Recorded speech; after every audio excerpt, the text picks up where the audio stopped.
Hai Sobat Touring, selamat pagi. Assalamualaikum warahmatullahi wabarakatuh. Berjumpa lagi dengan gua, Widi Purnama, yang tahun lalu telah menyelesaikan perjalanan goes dari Tangerang menuju Merauke, Papua. Dan kali ini gue mau bercerita tentang episode belusukan di Tabanan, Bali. Start diambil dari Masjid Nurul Huda di Baluran, Situbondo, Jawa Timur, menuju Ketapang, Pelabuhan Ketapang, Banyuwangi. Setelah ngurus tiket, akhirnya gue bisa masuk ke kapal feri menuju Gilimanuk, Bali, itu tepatnya di Kabupaten Jembrana ya. Nah, perjalanan gue hari pertama di Pulau Bali ini menempuh jarak sekitar 76 km karena memang kecepatannya sangat rendah, santai, menikmati suasana perjalanannya sampai di bagian timur Jembrana yang sudah hampir berbatasan dengan Tabanan, Kabupaten Tabanan ya. Dan kemudian besoknya gue lanjutkan perjalanan sampai Bajera. Di Bajera ini gue belok keluar dari jalur lintas selatan Bali, memasuki kawasan pedesaan Bebali. Bebali itu di Tabanan, sudah masuk Tabanan ya. Gue nikmatin bener perjalanan di Bebali ini, suasana pedesaan khas Bali, khas banget Bali, karena kita bisa menikmati pura-pura keluarga, pura-pura pribadi, juga menikmati Balai Banjar, menikmati bentuk-bentuk Balai Banjar dengan bentuk-bentuk bangunannya yang khas Bali banget. Jadi suasana Balinya memang dapat. Suasana pedesaannya juga mengasyikkan karena bersih, jalur bersih, cantik, jadi bisa kita nikmati. Sepertinya menggambarkan bahwa Pulau Dewata ini memang pulau wisata, karena di pedesaan saja kita merasakan suasana wisata yang nyaman, yang sangat nyaman.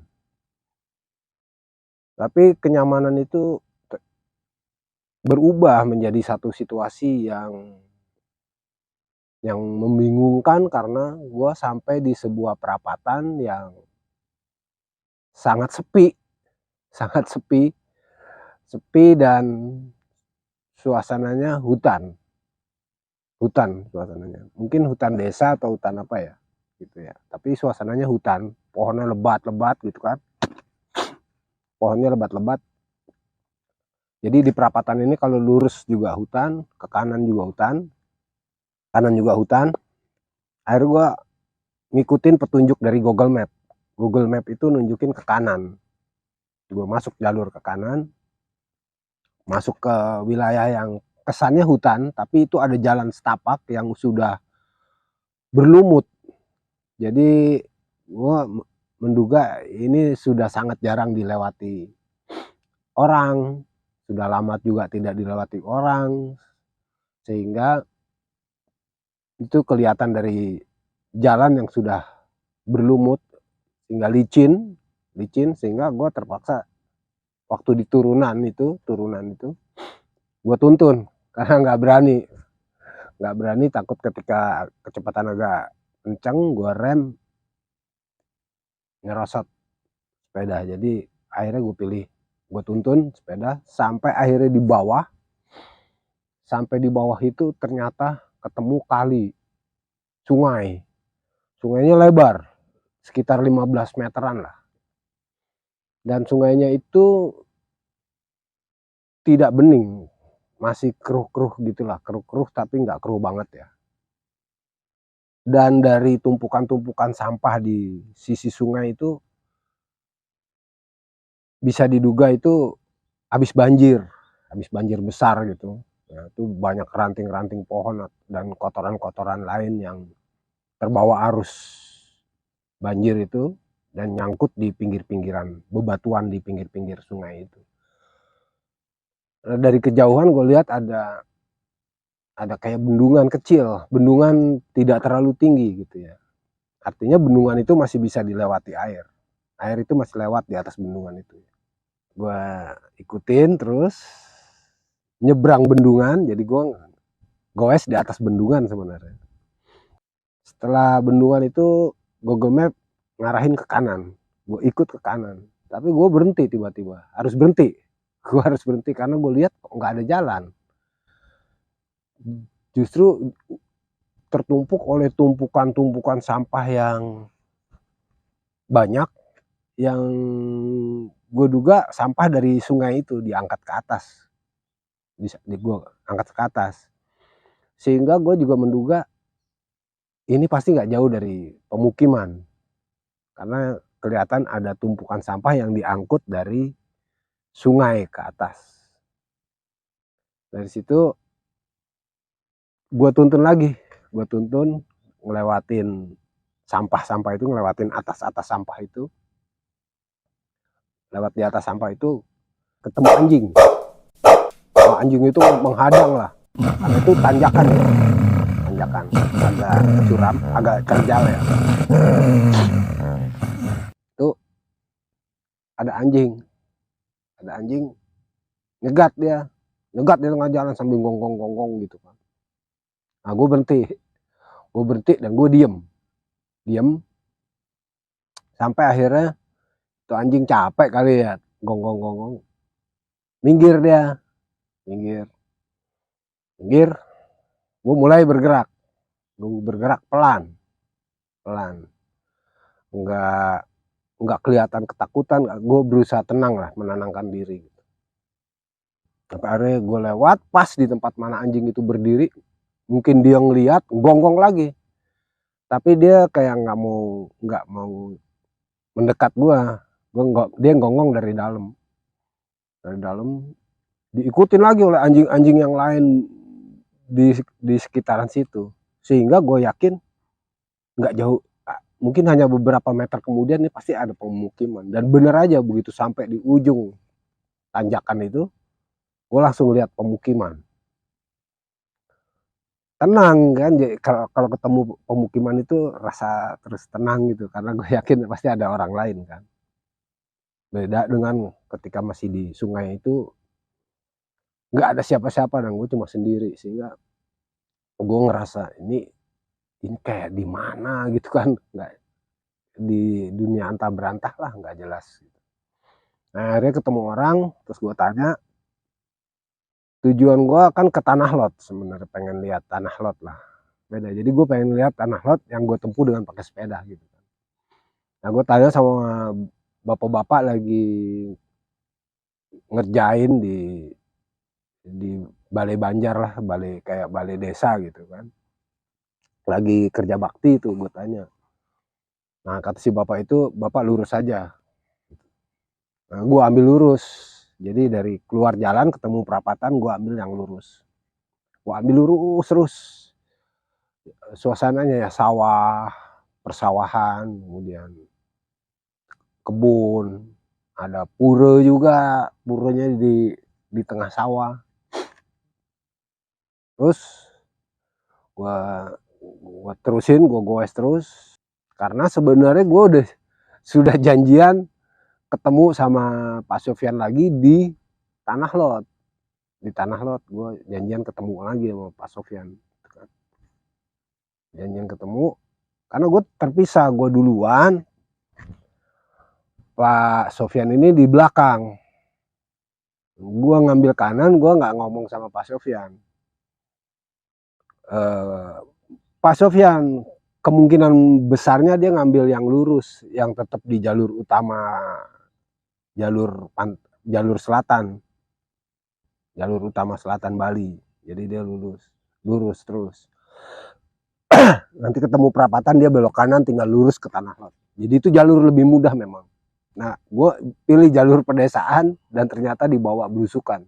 Sehingga waktu sampai ke Tanah Lotnya justru gue lebih lama dan lebih belakangan. Sampai gue ikutin terus itu jalan ke kiri ke kanan, gue ikutin jalur dari Google Map ini sampai akhirnya ketemulah dengan pasar tradisional Tanah Lot. Dari pasar itu masih sekitar 9 kilo sampai kawasan Tanah Lot. Sekitar jam 4 akhirnya gue sampai di Tanah Lot. Gue nikmati suasana di Tanah Lot. Gue bersepeda masuk ke dalam kawasan wisata itu. Nah, alhamdulillah dibolehkan sama petugasnya. Gue masuk. Walaupun sempat ditegur karena gue naikin sepedanya. Boleh dibawa sepeda tapi dituntun. Nah, gue ditegur karena gue naikin tuh sepedanya. Tapi ya cepet turun lagi, gue harus turun lagi. Sampai akhirnya sama petugasnya, udah Pak ditaruh aja. Akhirnya gue taruh tuh sepeda, gue parkirin lah. Gue parkirin, gue masuk ke Tanah Lot, gue lihat orang sembahyang di pura. Tentu gue nikmatin suasana di Tanah Lot, termasuk gue menikmati karya-karya kerajinan tangan yang dijual di Tanah Lot itu. Gue nikmatin suasananya. Setelah itu ambil foto-foto, beberapa foto-foto di Tanah Lot, termasuk di Holy Snake. Holy Snake itu gua, semacam gua tapi di dalamnya ada ular-ular suci katanya. Tapi gua nggak berani masuk ke dalam, nggak berani gua masuk ke dalam. Meskipun ada beberapa orang wisatawan yang masuk, tapi gua nggak minat lah, nggak berani gua. Terus selesai foto-foto di Tanah Lot sama Pak Sofyan ini. Udah ketemu sama Pak Sofyan. Ya gue ceritain lah, tadi itu gue ketemu, gue dibawa sama Google Map ke belusukan ke hutan, sungai, dan lain-lain. Gue ceritain. Di Tanggun Titi sama Selemadek lah. Ya. Di kawasan itulah. Kemudian selesai di Tanah Lot, itu menjelang maghrib. Menjelang maghrib, lanjut perjalanan sampai Denpasar. Terus perjalanan sudah masuk wilayah perkotaan itu. Dari Tabanan itu udah masuk wilayah perkotaan sampai Denpasar. Sampai Denpasar. Sampai Denpasar udah masuk perkotaan. Akhirnya sampai tempat di mana dulu ketika Pak Sofyan ini kerja di Bali, kerja di PU Bali, dia ngontrak di satu tempat. Nah, di kontrakan itulah gue nggak sempat menginap. Lupa gue, 1 malam atau 2 malam ya. 2 malam sih ingat gue ya. 2 malam gue nginep di situ. Di tempat Pak Sofyan ini, kontrakan Pak Sofyan dulu. Di situ gue 2 malam, sementara Pak Sofyan akan melanjutkan perjalanan tanggal 5 November. Ya, dia sih berharap pengen bareng terus sampai semaksimalnya kita bisa bareng. Tapi kita nggak bisa bareng karena gue juga nggak bisa menunggu sampai tanggal 5. Sampai tanggal 5 gue nggak bisa nunggu. Karena buat gue kalau nunggu itu berarti kan uang yang keluar tanpa gue mendapat kilometer. Itulah kira-kira. Jadi kalau hitungan gue setiap hari gue mengeluarkan uang buat makan, buat minum, tapi di sisi lain gue juga harus dapat kilometer. Ngitung biaya touring memang gue begitu. Gue hitung dari jumlah hari yang gue butuhkan dan gue perkirakan.